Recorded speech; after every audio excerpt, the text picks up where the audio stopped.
Ja, frid och shalom vänner och välkomna till dagens uppdatering. Elvo ringde nyss och sa att hon inte vågar gå vägen för det lät som om det var ett vildsvin eller något nere i diket.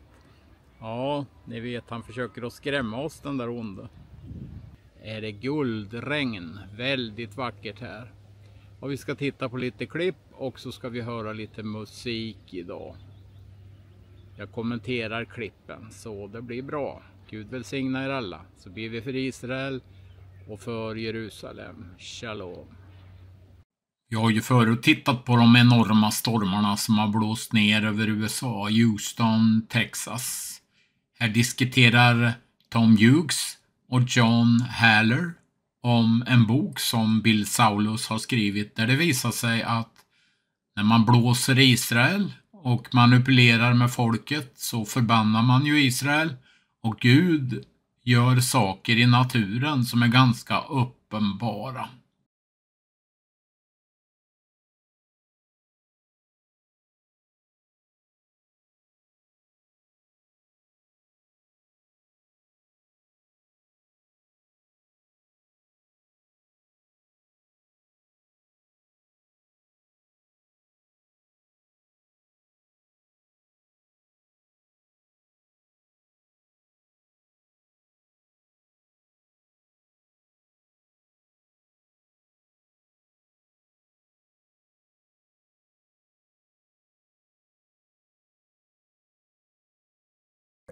Enough of my rambling. Now let's go back. Let's talk about the other stuff that you have to unload about. Well, I'm concerned with what I see going on, and maybe Bill Koenig would be a better person to handle this. You know, we've had a very bad year with weather here in the United States. I mean, I don't know if you saw the storm that went across the southern United States, Houston and others. Yesterday, yeah, Monkey sent me some pictures. It was like a week or two ago. Well, Monkey was getting hammered yesterday too, but well, and they had bad storms again yesterday, but they had this thing. It was called a derecho, is the technical term for it that went through, and it ripped down all these big transmission towers in Houston and elsewhere. And a lot of that, and I haven't talked to Bill yet, but I'm sure that that's tied to what we're doing with regard to Israel. So look at some of the things we've done with Israel related to Gaza just recently. So yesterday, there were about 6 or 8 rockets fired from Rafah in Gaza, from the refugee camp in Gaza, towards Tel Aviv. Israel sent a missile in there to blow it up. But it was a massive explosion, and 35 people, in addition to the 2 terrorists that launched the rockets, were killed. Netanyahu came out and apologized and said they were sorry, that it was an overreaction and that type of thing. But then I was just reading a tweet from Carolyn Glick. And do you know what? They had a telephone call between a couple of people in Gaza saying, yeah, that they launched it from like right next to where we were storing our munitions. And so Israel, it was a secondary explosion. Wasn't Israel sending a bunch of rockets in there? But our government is like all over Israel not to do this Rafah operation. And I'm not sure why. I heard a commentator yesterday, I'm trying to remember where I heard it. And he said, well, it appears that Biden is mostly running against Netanyahu right now in the election. And they're doing things like Barak Ravid. He's a journalist, Israeli journalist he writes for Axios. And about a week ago, on the 17th, he published an article at Axios saying that Brett McGurk and I believe Jake Sullivan had been in Oman meeting with Raisi and I believe the foreign minister. And the subject of the meeting was not so much about Iran and its nukes and Iran causing all this trouble. It was about how do we get rid of Netanyahu? Yeah. Yep. Well, you know, the Lord pays attention to this, and we're we're suffering the consequences of that here in the United States because, Bill's documented this over and over and over again. When we do this type of stuff, bad things happen to us. And I will tell you, I've had conversations with Orthodox Jews in Israel 15 years ago where they said, when you guys do this, you have problems. And the specific example in that conversation was forcing the Jews to get out of Gaza back in 2005, which led to Katrina, by the way, within 48 hours. And when you think about that, that's kind of amazing because if it's these natural processes that people say, well, that's just a natural process.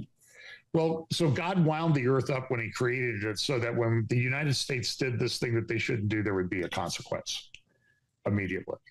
It's really kind of a tremendous miracle when you think about it. Yeah, it is. With a helicopter taking out Raisi and his sidekick, when there are negotiations to eliminate Netanyahu with Biden administration, sure makes you wonder what's going to be happening here in America. Yeah, I mean, look, and I think it was Bill, wasn't it? Bill Salas who compared that, and I think I saw some other people doing it too, comparing it to what happened to Haman. Haman in the Book of Esther was going to take out the Jews, and he got his.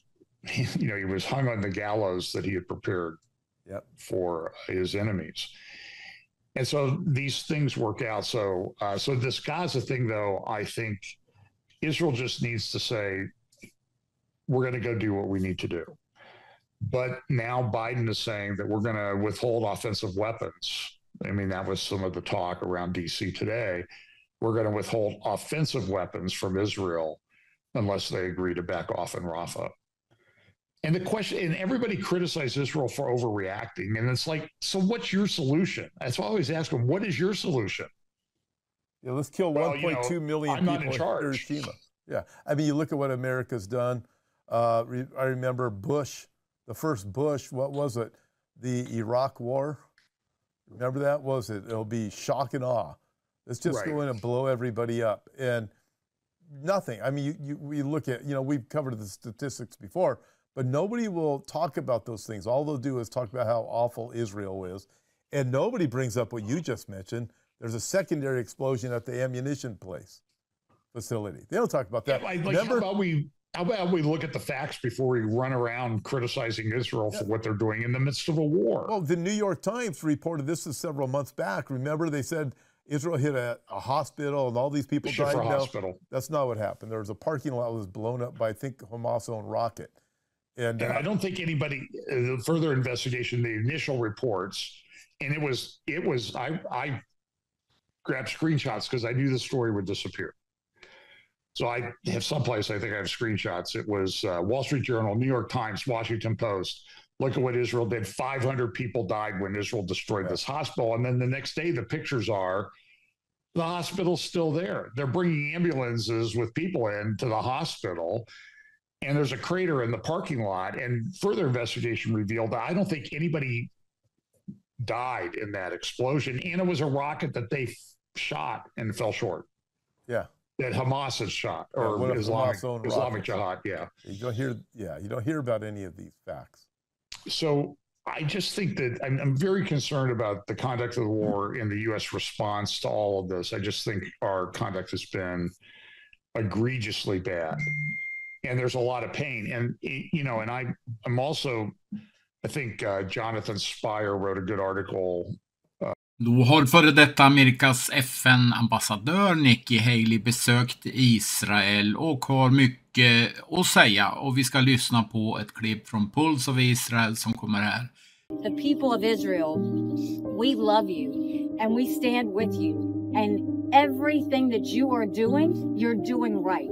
It's everybody else that's wrong in this, not the people of Israel. Shalom, shalom, everybody. Here, a very special episode of the Pulse of Israel. We're standing on the destroyed police station in the Israeli city of Sderot. It was right here, a whole police station, but it was destroyed because terrorists came in on October 7th and murdered almost all the police officers here in Sderot as they were fighting unbelievable battles to protect themselves, protect Sderot residents, and the state of Israel had to end up destroying the whole building. It was right here. So we're here because Nikki Haley is in Israel, former U.S. ambassador to the UN, and she's being hosted by Israeli Chaver Knesset MK Dani Danon. So let's hear what Dani Danon has to say about Nikki Haley's visit here. Shalom, Chaver Knesset Dani Danon. Shalom, tov lirot otcha. Good to see you. It is very wonderful seeing you, and here you've been hosting Nikki Haley from America. Why has this trip been important to bring her here now? Ambassador Haley, she's a great friend of Israel. We hear moral clarity when she speaks about Israel. And it's very important that she came here, stood with the people of Israel, and they basically told us, finish the job. Do what's right for Israel. That's what we should do. We exposed to her the atrocities today. We showed her what happened. And as a mother, she felt what we felt for the last 7 months. We believe that she will continue to support us. And I wish I could bring all Americans to come to Israel to see what we experienced. But Ambassador Haley, she's a great ambassador over the people of Israel. So I was going to ask her a question, but I wasn't given the opportunity. So I'm going to ask you from your perspective. Last week, 2 weeks ago, our holy IDF soldiers went into Rafah. They found tunnels underneath Philadelphia. 50 tunnels they found in Egypt to Gaza, where we know that Egypt is whether assisting or turned a blind eye to allowing weapons, Hamas to get into Gaza. I have a son fighting in Gaza. We know the non-combatants are being used as human shields.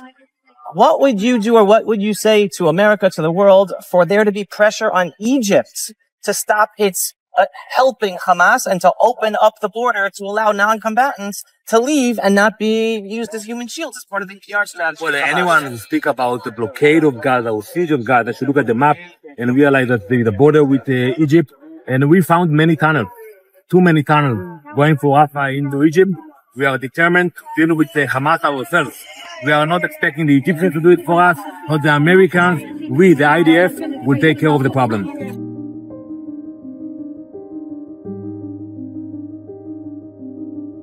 Why aren't any of the Arab countries taking them? Because if you think they're in so much danger, you should take them, right? But the reason they're not taking them is they don't know who's Hamas and who's not.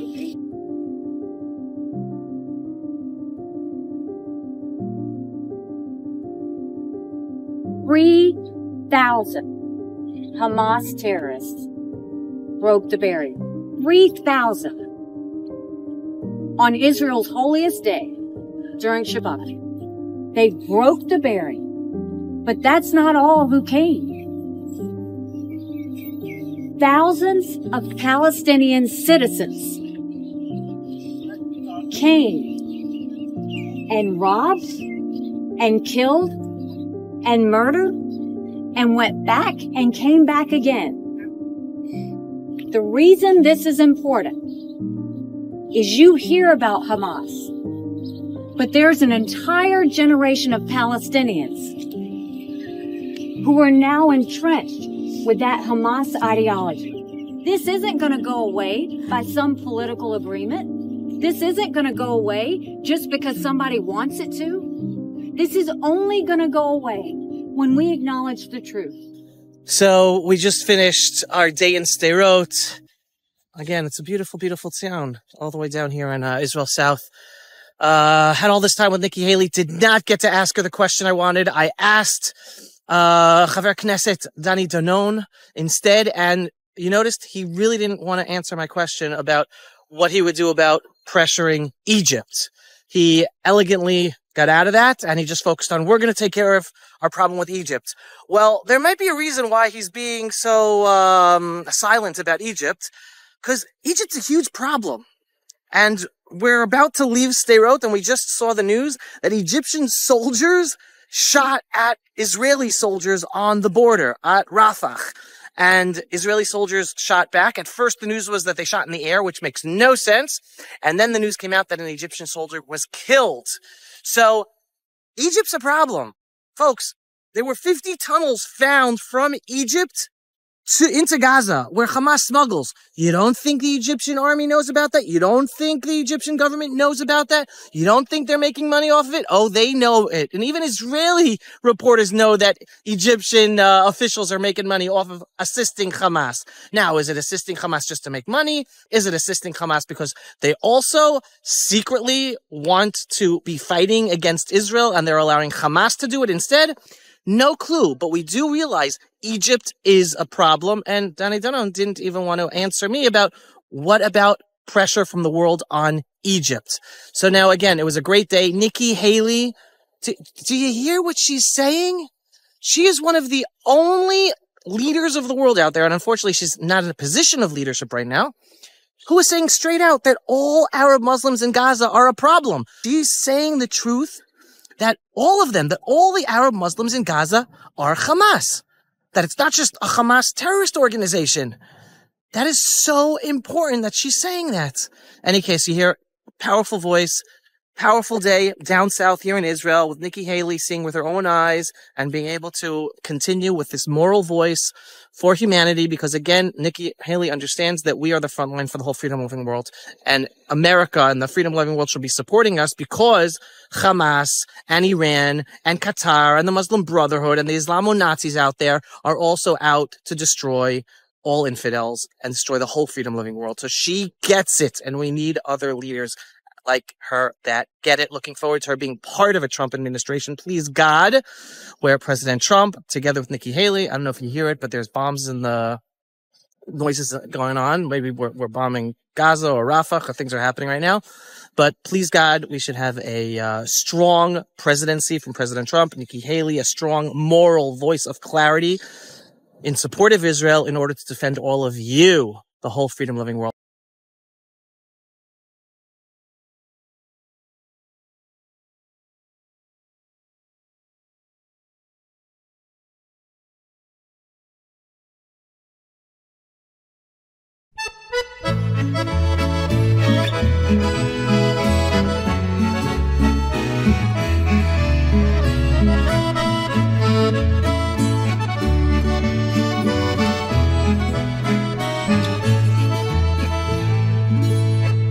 Eller den som hoppas upp på Herren med en barnslig tro som Abraham.